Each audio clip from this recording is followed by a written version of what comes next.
कथा कहानी किस्सा के दोस्तों को नमस्कार। आज प्रस्तुत है एक प्रेम कहानी। आज की कहानी का सौंदर्य उसका विषय तो है ही, उसकी भाषा भी है। प्रेम और त्याग को रेखांकित करते इस कहानी को लिखा है हिंदी के सुविख्यात साहित्यकार आचार्य चतुरसेन शास्त्री ने। प्रस्तुत है कहानी दुखुआ मैं कासे कहूं मोरी सजनी।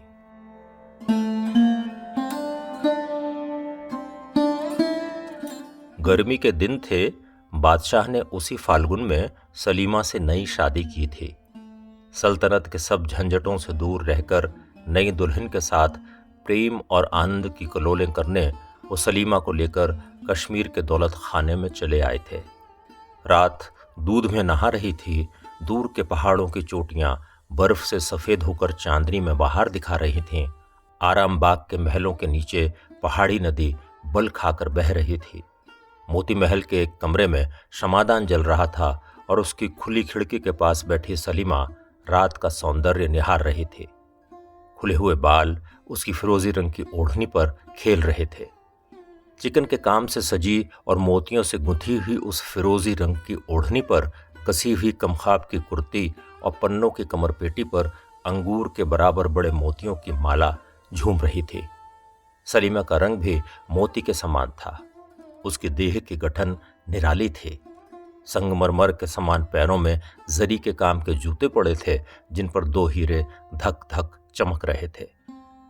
कमरे में एक कीमती ईरानी कालीन का फर्श बिछा था, जो पैर लगते ही हाथ भर धंस जाता था। सुगंधित मसालों के बने हुए शमादान जल रहे थे। कमरे में 4 पूरे कद के आईने लगे थे। संगमरमर के आधारों पर सोने चांदी के फूलदानों में ताजे फूलों के गुलदस्ते रखे थे। दीवारों और दरवाजों पर चतुराई से गूंथी हुई नाग केसर और चंपे की मालाएं झूल रही थीं, जिनके सुगंध से कमरा महक रहा था। कमरे में अनगिनत बहुमूल्य कारीगरों की देश विदेश की वस्तुएं करीने से सजी हुई थीं। बादशाह 2 दिन से शिकार को गए थे। आज इतनी रात हो गई, अभी तक नहीं आए। सलीमा चांदनी में दूर तक आंखें बिछाए सवारों की गर्द देखती रही। आखिर उससे न रहा गया। वो खिड़की से उठकर अनमनी सी होकर मसनत पर आ बैठी। उम्र और चिंता की गर्मी जब उससे सहन न हुई, तब उसने अपनी चिकन की ओढ़नी भी उतार फेंकी और आप ही आप झुंझलाकर बोली, कुछ भी अच्छा नहीं लगता, अब क्या करूं। इसके बाद उसने अपने पास रखी बीन उठा ली। 2-4 उंगली चलाई, मगर स्वर न मिला। उसने भुनभुना कर कहा, मर्दों की तरह ये भी मेरे वश में नहीं है। सलीमा ने उकताकर उसे रखकर दस्तक दी। एक बांदी दस्त बस्ता हाजिर हुई। बांदी अत्यंत सुंदरी और कमसिन थी। उसके सौंदर्य में एक गहरे विषाद की रेखा और नेत्रों में नैराश्य स्याही थी। उसे पास बैठने का हुक्म देकर सलीमा ने कहा, साकी, तुझे बीन अच्छी लगती है ये बांसुरी? बांदी ने नम्रता से कहा, हुजूर जिसमें खुश हों। सलीमा ने कहा, पर तू किसमें खुश है? बांदी ने कंपित स्वर में कहा, सरकार, बांदियों की खुशी ही क्या। क्षण भर सलीमा ने बांदी के मुंह की तरफ देखा। वैसा ही विषाद, निराशा और व्याकुलता का मिश्रण हो रहा था। सलीमा ने कहा, मैं क्या तुझे बांदी की नजर से देखती हूं? नहीं, हजरत की तो लौंडी पर खास मेहरबानी है। तब तू इतनी उदास, झिझकी हुई और एकांत में क्यों रहती है? जब से तू नौकर हुई है, ऐसे ही देखती हूं। अपनी तकलीफ मुझसे तो कह प्यारी साकी। इतना कहकर सलीमा ने उसके पास खिसक कर उसका हाथ पकड़ लिया। बांदी कांप गई, पर बोली नहीं। सलीमा ने कहा, कसमिया, तू अपना दर्द मुझसे कह, तू इतनी उदास क्यों रहती है? बांदी ने कंपित स्वर में कहा, हुजूर क्यों इतनी उदास रहती हैं? सलीमा ने कहा, इधर जहां पना कुछ कम आने लगे हैं, इससे तबीयत जरा उदास रहती है। बांदी बोली, सरकार, प्यारी चीज न मिलने से इंसान को उदासी आ ही जाती है। अमीर और गरीब सभी का दिल तो दिल ही है। सलीमा हंसी। उसने कहा, समझी, अब तू किसी को चाहती है? मुझे उसका नाम बता, उसके साथ तेरी शादी करा दूंगी। साकी का सिर घूम गया। एकाएक उसने बेगम की आंखों से आंख मिलाकर कहा, मैं आपको चाहती हूं। सलीमा हंसते हंसते लोटपोट हो गई। उस मदमाती हंसी के वेग में उसने बांदी का कंपन नहीं देखा। बांदी ने वंशी लेकर कहा, क्या सुनाऊं? बेगम ने कहा, ठहर, कमरा बहुत गर्म मालूम देता है। इसके तमाम दरवाजे और खिड़कियां खोल दे, चिरागों को बुझा दे, चटखती चांदनी का लुत्फ उठाने दे और फूल मालाएं मेरे पास रख दे। बांदी उठी। सलीमा बोली, सुन, पहले एक गिलास शरबत दे दे, बहुत प्यासी हूं। बांदी ने सोने के गिलास में खुशबूदार शरबत बेगम के सामने ला धरा। बेगम ने कहा, ओह, ये तो बहुत गर्म है, क्या इसमें गुलाब नहीं दिया? बांदी नम्रता से बोली, दिया तो है सरकार। अच्छा, तो इसमें थोड़ा सा इस्तंबुल और मिला। साकी गिलास लेकर दूसरे कमरे में चली गई। इस्तंबुल मिलाया और भी एक चीज मिलाई। फिर वो सुवासित मदिरा का पात्र बेगम के सामने लाकर धर दिया। एक ही सांस में उसे पीकर बेगम ने कहा, अच्छा, अब सुना, तूने कहा कि मुझे प्यार करती है, सुना कोई प्यारा सा गाना। इतना कहकर सलीमा गिलास को गलीचे पर लुढ़काकर मदमाती मसनद पर जाकर लुढ़क गई और रस भरे नेत्रों से साकी को देखने लगी। साकी ने वंशी का सुर मिलाकर गाना शुरू किया। दुख हुआ मैं कासे कहूं मोरी सजनी। बहुत देर तक साकी की वंशी और कंठ ध्वनि कमरे में घूम घूम कर रोती रही। धीरे धीरे साकी खुद रोने लगी। सलीमा मदिरा और यौवन के नशे में होकर झूमने लगी। गीत खत्म करके साकी ने देखा सलीमा बेसुध पड़ी है। शराब की तेजी से उसके गाल एकदम सुर्ख हो गए हैं और तांबूल राग रंजित होंठ रह रहकर फड़क रहे हैं। सांस की सुगंध से कमरा महक रहा है। जैसे मंद पवन से कोमल पत्ती कांपने लगती है, उसी प्रकार सलीमा का शरीर धीरे धीरे कांप रहा है। प्रस्वेद की बूंदें ललाट पर दीपक के उज्ज्वल प्रकाश में मोतियों की तरह चमक रही हैं। वंशी रहकर साकी क्षण भर बेगम के पास आकर खड़ी हुई। उसका शरीर कांपा, आंखें जलने लगीं, कंठ सूख गया। वो घुटने के बल बैठकर बहुत धीरे धीरे अपने आंचल से बेगम के मुंह का पसीना पोंछने लगी। इसके बाद उसने झुककर बेगम का मुंह चूम लिया। फिर ज्यों ही उसने अचानक आंख उठाकर देखा, खुद दीन दुनिया के मालिक बादशाह खड़े उसकी ये करतूत अचरज और क्रोध से देख रहे थे। साकी को सांप डस गया। वो हत बुद्धि की तरह बादशाह का मुंह ताकने लगी। बादशाह ने कहा, तू कौन है और ये क्या कर रही थी? साकी चुप खड़ी रही। बादशाह ने कहा, जवाब दे। साकी ने धीमे स्वर में कहा, जहांपना, कनीज अगर कुछ जवाब न दे तो। बादशाह सन्नाटे में आ गए। बांदी की इतनी स्पर्धा। उन्होंने कहा, मेरी बात का जवाब नहीं? अच्छा, तुझे नंगी करके कोड़े लगाए जाएंगे।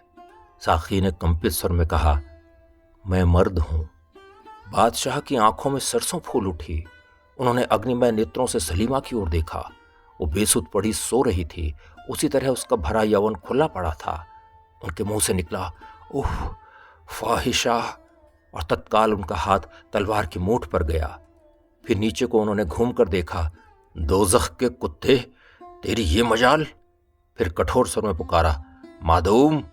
क्षण भर में एक भयंकर रूप वाली तातारी औरत बादशाह के सामने अदब से आ खड़ी हुई। बादशाह ने हुक्म दिया, इस मरदूत को तहखाने में डाल दे ताकि बिना खाए पिए ही मर जाए। मादूम ने अपने कर्कश हाथों में युवक का हाथ पकड़ा और ले चली। थोड़ी देर में दोनों लोहे के एक मजबूत दरवाजे के पास पहुंचे। तातारी बांदी ने चाबी निकालकर दरवाजा खोला और कैदी को भीतर ढकेल दिया। कोठरी की गज कैदी का बोझ ऊपर पड़ते ही कांपती हुई नीचे को धसकने लगी। प्रभात हुआ। सलीमा की बेहोशी दूर हुई। चौंक कर उठ बैठी। बाल संवारे, ओढ़नी ठीक की और चोली के बटन कसने को आईने के सामने आ खड़ी हुई। खिड़कियां बंद थीं। सलीमा ने पुकारा, साकी, ओ मेरी प्यारी साकी, बड़ी गर्मी है, जरा खिड़की तो खोल दे। निगोड़ी नींद ने तो आज गजब ढा दिया। शराब कुछ तेज थी। किसी ने सलीमा की बात न सुनी। सलीमा ने जरा जोर से पुकारा, साकी। जवाब न मिलने पर सलीमा हैरान हुई। वो खुद खिड़कियां खोलने लगी, मगर खिड़कियां बाहर से बंद थीं। सलीमा ने विस्मय से मन ही मन कहा, क्या बात है, लौंडियां सब क्या हुए? वो द्वार की तरफ चली। देखा एक तातारी बांदी नंगी तलवार लिए पहरे पर मुस्तैद खड़ी है। बेगम को देखते ही उसने सिर झुका लिया। सलीमा ने क्रोध से कहा, तुम लोग यहां क्यों हो? बादशाह के हुक्म से। क्या बादशाह आ गए? जी हां। मुझे इत्तला क्यों नहीं की? हुक्म नहीं था। बादशाह हैं कहां? जीनत महल के दौलत खाने पर। सलीमा के मन में अभिमान हुआ। उसने कहा, ठीक है, खूबसूरती के हाट में जिनका कारोबार है मोहब्बत को क्या समझेंगे। तो अब जीनत महल की किस्मत खुली। तातारी स्त्री चुपचाप खड़ी रही। सलीमा फिर बोली, मेरी साकी कहाँ है? कैद में। क्यों? जहां पनाह का हुक्म था। उसका कसूर क्या था? मैं अर्ज नहीं कर सकती। कैद खाने की चाबी मुझे दे, मैं उसे अभी छुड़ाती हूं। आपको अपने कमरे से बाहर जाने का हुक्म नहीं है। तब क्या मैं भी कैद हूं? जी हां। सलीमा की आंखों में आंसू भर आए। वो लौटकर मसनद पर पड़ गई और फूट फूट कर रोने लगी। कुछ देर ठहर कर उसने खत लिखा, हुजूर, मेरा कसूर माफ फरमावें। दिन भर की थकी होने से ऐसी बेसुध हो गई कि हुजूर के इस्तकबाल में हाजिर न हो सकी, और मेरी प्यारी उस लौंडी की भी जान बख्शी जाए। उसने हुजूर के दौलत खाने में लौटाने की इत्तला न देकर बेशक भारी कसूर किया है, मगर वो नई, कमसिन और गरीब और दुखिया है। कनीज सलीमा। चिट्ठी बादशाह के पास भेज दी गई। बादशाह की तबीयत बहुत नासाज थी। तमाम हिंदुस्तान के बादशाह की औरत फाहिशा निकले। बादशाह अपनी आंखों से पर पुरुष को उसका मुंह चूमते हुए देख चुके थे। गुस्से से तिलमिला रहे थे और गम गलत करने के लिए अंधाधुंध शराब पी रहे थे। जीनत महल मौका देखकर सौतिया डाह का बुखार निकाल रही थी। तातारी बांदी को देखकर बादशाह ने आग बबूला होकर कहा, क्या लाई हो? बांदी ने दस्त बस्ता अर्ज की, खुदाबंद, सलीमा बीवी की अर्जी है। बादशाह ने गुस्से से होंठ चबाकर कहा, उससे कह दे कि मर जाए। इसके बाद खत में एक ठोकर मारकर उन्होंने उधर से मुंह फेर लिया। बांदी लौट आई। बादशाह का जवाब सुनकर सलीमा धरती पर बैठ गई। उसने बांदी को बाहर जाने का हुक्म दिया और दरवाजा बंद करके फूट फूट कर रोई। घंटों बीत गए, दिन छिपने लगा। सलीमा ने कहा, हाय, बादशाहों की बेगम होना भी बदनसीबी है। इंतजारी करते करते आंख फूट जाए, मिन्नतें करते करते जुबान घिस जाए, अदब करते करते जिस्म पर टुकड़े टुकड़े हो जाएं, फिर भी इतनी सी बात पर कि मैं जरा सो गई, उनके आने पर जाग न सकी, इतनी सजा, इतनी बेइज्जती। तब मैं बेगम क्या हुई? जीनत और बांदियां सुनेंगी तो क्या कहेंगी? इस बेइज्जती के बाद मुंह दिखाने लायक कहाँ रही? अब तो मरना ही ठीक है। अफसोस, मैं किसी गरीब की औरत क्यों न हुई। धीरे धीरे स्त्रीत्व का तेज उसकी आत्मा में उदय हुआ। गर्व और दृढ़ प्रतिज्ञा के चिन्ह उसके नेत्रों में छा गए। वो सांपनी की तरह चपेट खाकर उठ खड़ी हुई। उसने एक और खत लिखा, दुनिया के मालिक, आपकी बीवी और कनीज होने की वजह से आपके हुक्म को मानकर मरती हूं। इतनी बेइज्जती पाकर एक मलिका का मरना ही मुनासिब है, मगर इतने बड़े बादशाह को औरतों को इस कदर नाचीज तो न समझना चाहिए कि अदना सी बेवकूफ़ी की इतनी बड़ी सजा दी जाए। मेरा कसूर तो इतना ही था कि मैं बेखबर सो गई थी। खैर, फिर एक बार हुजूर को देखने की ख्वाहिश लेकर मरती हूँ। मैं उस परवरदिगार के पास जाकर अर्ज करूंगी कि वो मेरे शौहर को सलामत रखें। सलीमा। खत को इत्र से सुवासित करके ताज़े फूलों के गुलदस्ते में इस तरह रख दिया जिससे किसी की उस पर नजर न पड़ जाए। इसके बाद उसने जवाहरात की पेटी से एक बहुमूल्य अंगूठी निकाली और कुछ देर तक आंखें गड़ा गड़ा कर उसे देखती रही। फिर वो उसे चाट गई। बादशाह शाम की हवाखोरी को नजर बाग में टहल रहे थे। 2-3 खोजे घबराए हुए आए और चिट्ठी पेश करके अर्ज की, हुजूर, गजब हो गया, सलीमा बीबी ने जहर खा लिया, वो मर रही हैं। क्षण भर में बादशाह ने खत पढ़ लिया। झपटे हुए महल में पहुंचे। प्यारी दुल्हन सलीमा जमीन पर पड़ी है। आंखें ललाट पर चढ़ गई हैं। रंग कोयले के समान हो गया है। बादशाह से रहा न गया। उन्होंने घबराकर कहा, हकीम, हकीम को बुलाओ। कई आदमी दौड़े। बादशाह का शब्द सुनकर सलीमा ने उनकी तरफ देखा और धीमे स्वर में कहा, ज़हे किस्मत। बादशाह ने नजदीक बैठकर कहा, सलीमा, बादशाह की बेगम होकर तुम्हें यही लाजिम था। सलीमा ने कष्ट से कहा, हुजूर, मेरा कसूर मामूली था। बादशाह ने कड़े स्वर में कहा, बदनसीब, शाही जनान खाने में मर्द को भेष बदल कर रखना मामूली कसूर समझती है? कानों पर यकीन कभी न करता, मगर आंखों देखी को झूठ मान लूं? जैसे हजारों बिच्छुओं के एक साथ डंक मारने से आदमी तड़पता है, उसी तरह तड़प कर सलीमा ने कहा, क्या बादशाह डरकर पीछे हट गए। उन्होंने कहा, सच कहो, इस वक्त तुम खुदा की राह पर हो। वो जवान कौन था? सलीमा ने हचकचाकर पूछा, कौन जवान? बादशाह ने गुस्से से कहा, जिसे तुमने साकी बनाकर अपने पास रखा था। सलीमा ने घबराकर कहा, हैं? क्या वो मर्द है? बादशाह ने कहा, तो क्या तुम सचमुच ये बात नहीं जानती? सलीमा के मुंह से निकला, या खुदा। फिर उसके नेत्रों से आंसू बहने लगे। वो सब मामला समझ गई। कुछ देर बाद बोली, खाविंद, तब तो कुछ शिकायत ही नहीं, इस कसूर की तो यही सजा मुनासिब थी। मेरी बदगुमानी माफ फरमाई जाए। मैं अल्लाह के नाम पर पड़ी कहती हूं, मुझे इस बात का कुछ भी पता नहीं है। बादशाह का गला भर आया। उन्होंने कहा, तो प्यारी सलीमा, तुम बेकसूर ही चली? बादशाह रोने लगे।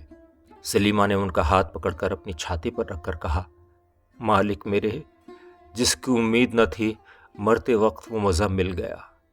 कहा सुना माफ हो, एक कर्ज लौंडी की मंजूर हो। बादशाह ने कहा, जल्दी कहो सलीमा। सलीमा ने साहस से कहा, उस जवान को माफ कर देना। इसके बाद सलीमा की आंखों से आंसू बह चले और थोड़ी देर में वो ठंडी पड़ गई। बादशाह ने घुटनों के बल बैठकर उसके ललाट को चूमा और फिर बालक की तरह रोने लगे। गजब के अंधेरे और सर्दी में युवक भूखा प्यासा पड़ा था। एकाएक घोर चीत्कार करके किवाड़ खुले। प्रकाश के साथ ही एक गंभीर शब्द तहखाने में भर गया, बदनसीब नौजवान, क्या होश और हवास में है? युवक ने तीव्र स्वर में पूछा, कौन? जवाब मिला, बादशाह। युवक ने कुछ भी अदब किए बिना कहा, यह जगह बादशाहों के लायक नहीं है। क्यों तशरीफ लाए हैं? तुम्हारी कैफियत नहीं सुनी थी, उसे सुनने आया हूं। कुछ देर चुप रहकर युवक ने कहा, सिर्फ सलीमा को झूठी बदनामी से बचाने के लिए कैफियत देता हूं। सुनिए, सलीमा जब बच्ची थी, मैं उसके बाप का नौकर था। तभी से मैं उसे प्यार करता था। सलीमा भी प्यार करती थी, पर वो बचपन का प्यार था। उम्र होने पर सलीमा पर्दे में रहने लगी और फिर वो शहंशाह की बेगम हुई, मगर मैं उसे भूल न सका। 5 साल तक पागल की तरह भटकता रहा। अंत में भेष बदलकर बांदी की नौकरी कर ली। सिर्फ उसे देखते रहने और खिदमत करके दिन गुजार देने का इरादा था। उस दिन उज्जवल चांदनी, सुगंधित पुष्प राशि, शराब की उत्तेजना और एकांत ने मुझे बेबस कर दिया। इसके बाद मैंने आंचल से उसके मुंह का पसीना पूंछा और मुंह चूम लिया। मैं इतना ही खतावार हूं। सलीमा इसकी बाबत कुछ भी नहीं जानती। बादशाह कुछ देर चुपचाप खड़े रहे। इसके बाद वो दरवाजे बंद किए बिना धीरे धीरे चले गए। सलीमा की मृत्यु को 10 दिन बीत गए। बादशाह सलीमा के कमरे में ही दिन रात रहते हैं। सामने नदी के उस पार पेड़ों के झुरमुट में सलीमा की सफेद कब्र बनी है। जिस खिड़की के पास सलीमा बैठी उस दिन रात को बादशाह की प्रतीक्षा कर रही थी, उसी खिड़की में, उसी चौकी पर बैठे हुए बादशाह उसी तरफ सलीमा की कब्र दिन रात देखा करते हैं। किसी को पास आने का हुक्म नहीं। जब आधी रात हो जाती है तो उस गंभीर रात्रि के सन्नाटे में एक मर्म भेदनी गीत ध्वनि उठ खड़ी होती है। बादशाह साफ साफ सुनते हैं, कोई तरुण कोमल स्वर में गा रहा है, दुख हुआ मैं कासे कहूं मोरी सजनी।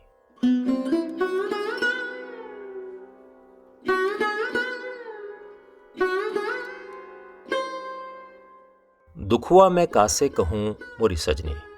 अभी आप आचार्य चतुरसेन शास्त्री की लिखी ये कहानी सुन रहे थे। यदि कहानी अच्छी लगी हो तो इसे लाइक करें, शेयर करें और हमारे इस चैनल को सब्सक्राइब भी करें। जल्दी मिलते हैं एक और नई कहानी के साथ। नमस्कार।